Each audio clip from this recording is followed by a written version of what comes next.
။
ဒ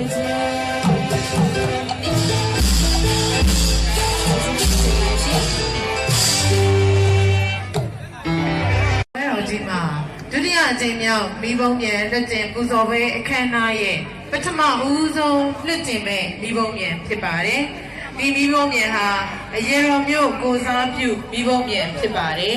။ဒီမိဘုံမြန်ဟာမနေ့ကတော့လွှတ်တင်ခဲ့တဲ့မိဘုံမြန်တွေနဲ့မတူပါဘူး။မနေ့ကတော့လွှတ်တင်ခဲ့တဲ့မိဘုံမြန်တွေကတော့စီစဉ်စက်ကူနဲ့ပြုလုပ်ထားတဲ့မိဘုံမြန်ပါ။ဒီမိဘုံမြန်ကတော့ကျွတ်အိတ်အမျိုးအစားနဲ့ပြုလုပ်ထားတဲ့မိဘုံမြန်လေးလုံးမှာပထမအဆုံးအလုံးကတော့စိန်တပန်လို့ခေါ်တဲ့မီးဘုံအလှမီးဘုံဖြစ်ပါတယ်။နောက်လွှတ်တင်ခဲ့တဲ့တိုင်းဒေသကြီးအစိုးရအဖွဲ့ကနေပူဇော်တဲ့မီးဘုံမြန်ဒုတိယစာမျက်နှာပြင်မှာတော့မိမိတို့ဟာအရေတော်မျိုးကနေပြီးတော့မှနန်းကြီးရဲ့အဝင်မဦးကိုပုံတော်လေးကိုခြေထားပါတယ်။သူကတော့ပကြီးခြေတာမဟုတ်ဘူးရှင်။ကျွတ်အမျိုးသားဖြစ်တဲ့အတွက်ကြောင့်မလို့သူတို့ကအယောင်တိတ်ကလေးတွေနဲ့ပေါ့နော်သူတို့တွေသရုပ်ဖော်ထားတာဖြစ်ပါတယ်25ပေရှိနေဒီလိုမိဘရဲ့ကြီးကိုပြုလုပ်ခွင့်ရအတွက်အလုံးကိုခက်ခဲပါတယ်ဒါကျွတ်အိတ်တွေကို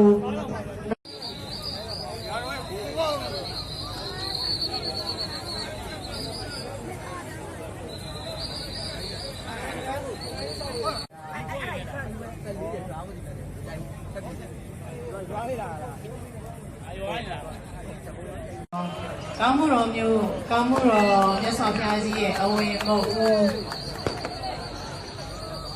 ဒါနဲ့ဒီဆောင်နေပွဲတော်ကောင်းမှုတော်မြတ်စွာဘုရားကြီးရဲ့ဘုန်းတော်စတဲ့ပတိပုံစံတွေကိုတရုပ်ခေါ်ထားတဲ့အရင်တော်မျိုးပြန်ကြပါတယ်ဒီမှာပြန်ပြီးတောင်းရင်ထက်ကိုဆက်သွားပါပြီအောင်မြင်စွာလက်ကျင်နိုင်ခဲ့ပါပြီရှင်အရင်တော်မျိုးကိုစားပြုဒီဘုံနဲ့ဒီအရာမျိုးဒီကိုလာပြီးတော့မှတောင်းတော့ဘုရားဘုရားပွဲတော်ကြီးကိုလာရောက်ပူဇော်တဲ့ဒီဘုံနဲ့ဒီအခုဆိုကောင်းရဲ့ချက်မှာအောင်မြင်စွာတင်ပြနေပါပြီ။ဒီရဲ့လာ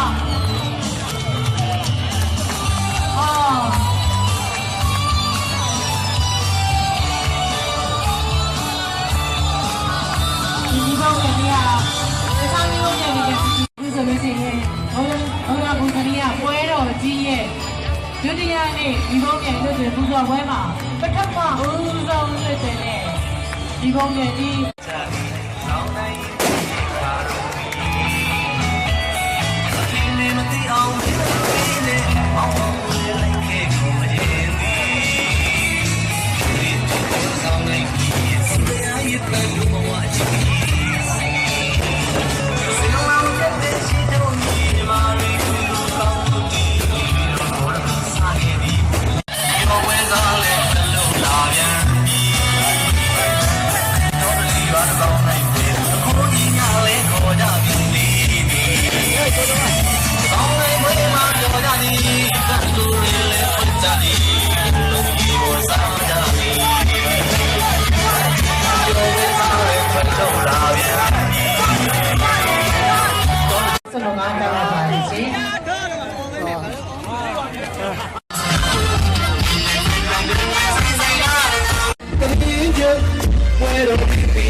ကျွန်တော်လေးမလားလို့မိုင်းနာပူလူရသလုံးကကြောရှင်းစင်ပါလို့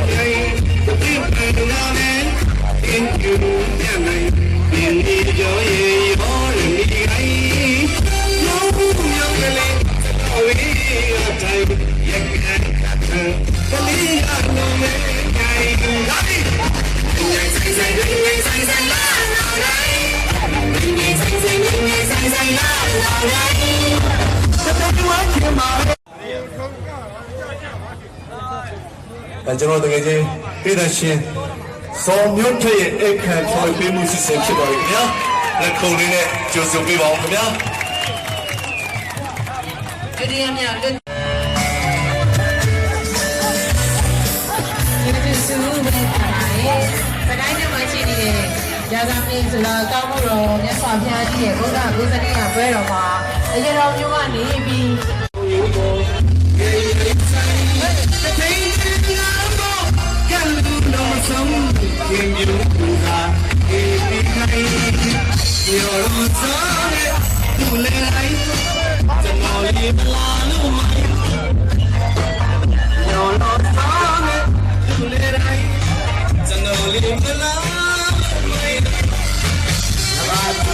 Jangan